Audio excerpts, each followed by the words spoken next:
and it's all kicking off in the Labour camp. GBNews' political editor Chris Hope is back with us. The Andy Burnham debacle, the plot thickens. Chris, you've got some fresh lines for us. Well, we really have. It's all. I keep saying goodbye to you for the weekend, Martin. I keep coming back for more. I mean, it's too much, but this is absolutely extraordinary. Angela Rayner is backing Andy Burnham to try and come back to Parliament, try and stand in his seat, Gorton and Denton. The attempts reported widely today that the National Executive Committee of the Labour Party, the ruling body, might try and find a way of preventing Andy Burnham from taking that seat. That is fought now by the Queen of the North. She's joined forces with the King of the North, Andy Burnham. She's widely regarded, Angela Rayner, amongst the base, amongst members. She is still popular, despite the issue with her tax affairs, which forced her to resign last September. She is a popular leader, and she now backs Andy Burnham, confirming a story in the Times newspaper, Martin.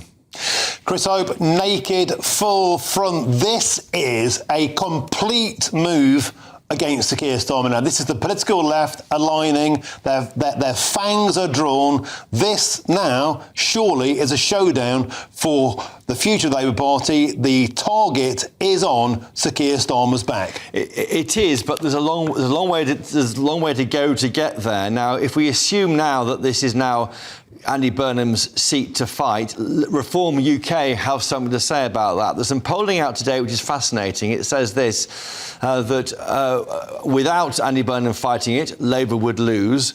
Were he to fight it, there would be a tie, very tight, like Runcorn last May. But if there was some form of tactical voting by the Green supporters lending their votes to Labour, Burnham would win. So it's setting it up for an absolutely fascinating period. While I've got you, Martin, I've got to get to there's some more breaking news to tell you about the remarks by Donald Trump and how that's going down in the UK. There's a statement from Prince Harry. If I can read it out to you, this is also extraordinary. Prince Harry says this: in 2001, NATO invoked Article 5 for the first and only time in history. That meant that every allied nation was obliged to stand with the United States in Afghanistan in pursuit of our shared security. Allies answered that call. Prince Harry goes on, I served there, I made lifelong friends there, and I lost friends there. The United Kingdom alone had 457 service personnel killed. Thousands of lives were changed forever. Mothers and fathers buried sons and daughters. Children were left without a parent. Families are left carrying the costs. Those sacrifices deserve to be spoken about truthfully and with respect, as we all remain united and loyal to the defence of diplomacy and peace. That is extraordinary. That is Prince Harry, who fought in Afghanistan, who lost friends, served with friends who died in Afghanistan, frankly giving it back to Donald Trump. Donald Trump overnight, of course, attacking NATO for some reason that NATO troops stayed back a little during those two decades of fighting. That has deeply offended the families of those 457 British troops who died and hundreds more injured, many of them seriously, amputees and the like. The PM has said in the past 3 hours it's insulting and frankly appalling, and he's not surprised to cause such hurt. And now we have that language there from Prince Harry. It's an incredible story. It sincerely is. Sir Keir Starmer just laying into Donald Trump. Prince Harry, of course, no love lost whatsoever between Donald Trump and Prince Harry. There was talk about Donald Trump potentially rescinding the citizenship, the right for Prince Harry to even remain in the United States.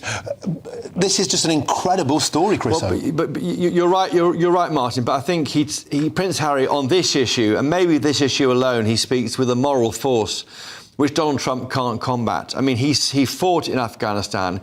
He lost friends and colleagues, brothers in war. He lost people in Afghanistan. He knows that sacrifice, and he said, frankly, this is a lie. This is something which we cannot put up with.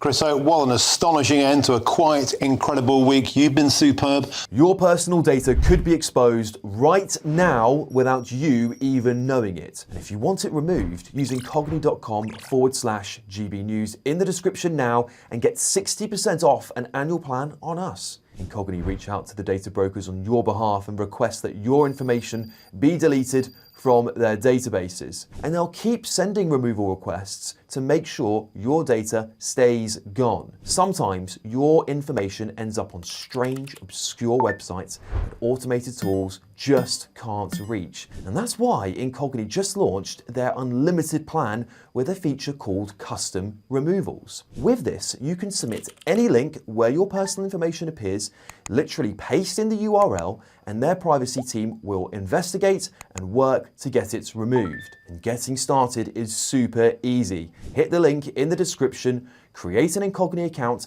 and tell them whose data you want removed. Grant them permission to work on your behalf, and then all you've got to do is sit back and relax. They'll keep you updated along the way. Incogni is totally risk-free for 30 days. If you try it, it's not for you, you'll get a full refund. So take back control of your personal data today with Incogni. Use our code GBNews at checkout via the link in the description, and you'll get 60% off an annual plan. Now, the rumour mill in Westminster shifted into overdrive today when news broke that the former Health Minister Andrew Gwyn would be stepping down from his Gorton and Denton seat. And the Manchester-based MP, who previously had the Labour whip withdrawn over leaked WhatsApp messages, is vacating his seat due to serious ill health. Well, that decision has fuelled speculation that it could open the door for the Greater Manchester Mayor, Andy Burnham, to return to Parliament and mount a leadership challenge to the Prime Minister. Well, responding to the rumours, this is what the Prime Minister said yesterday. Andy Burnham is doing an excellent job as Mayor of Manchester. We work very closely together. Last year, we were responding together to the terrible attack on a synagogue in Manchester. More recently, we've been working together on the Northern Powerhouse rail. And I think Andy would acknowledge that working with this government has been much better than the experience he had of working with previous governments. Well, since then, the Prime Minister's allies have been briefing that they intend to block the Mayor of Greater Manchester's candidacy, while the Deputy Prime Minister, David Lammy, has cautioned rebels against rocking the boat. But the former Deputy Prime Minister, Angela Rayner, is now backing calls for the Manchester Mayor to stand in that Gorton and Denton by-election. So, panel, could Andy Burnham make a better Prime Minister than Keir Starmer?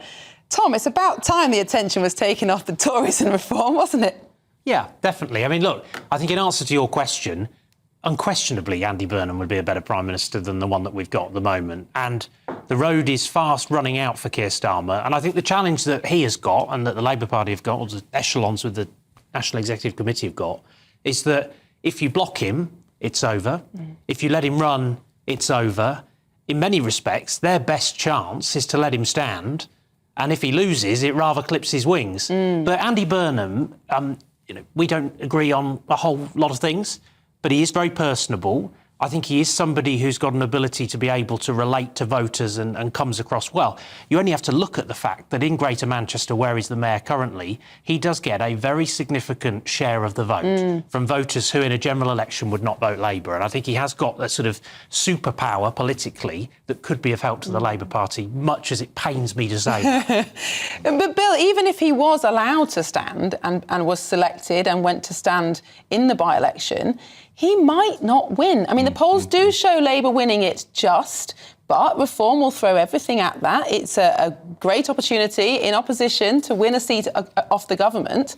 Could it be just too risky for him to take it? Well, I think that's the calculation that he's making at the moment. But look, I think parties beware constantly changing your leader. The last government demonstrated that the electorate kick back when that happens on a regular basis.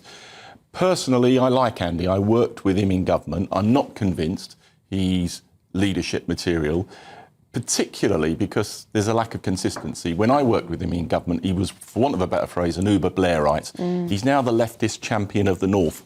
I'm not sure there's a degree of consistency there. And there are significant obstacles to him running in the by-election. One, the NEC can block him, not for political reasons, but for the important reason that he holds a major elected office in the mayoralty of Greater Manchester.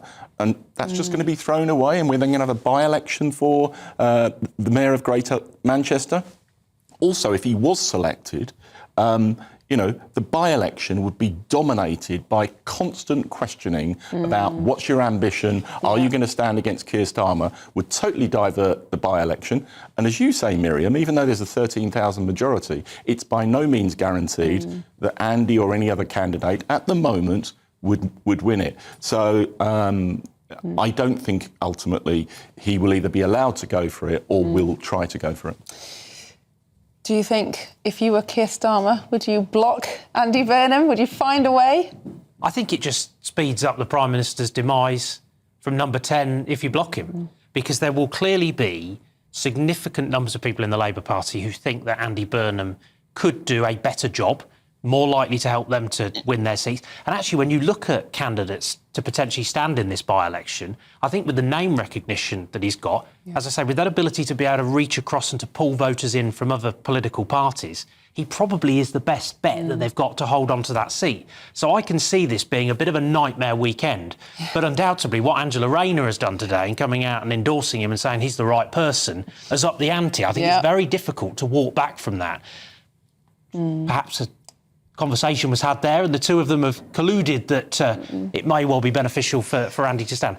Time will tell. It will. But it's hard to come off that when someone as senior as Angela has actually come out there and said he'd be the right fit. I foresee a statement saying how important the mayoralty is and how he wants to see it through to the end of his term. That's my prediction. We'll see.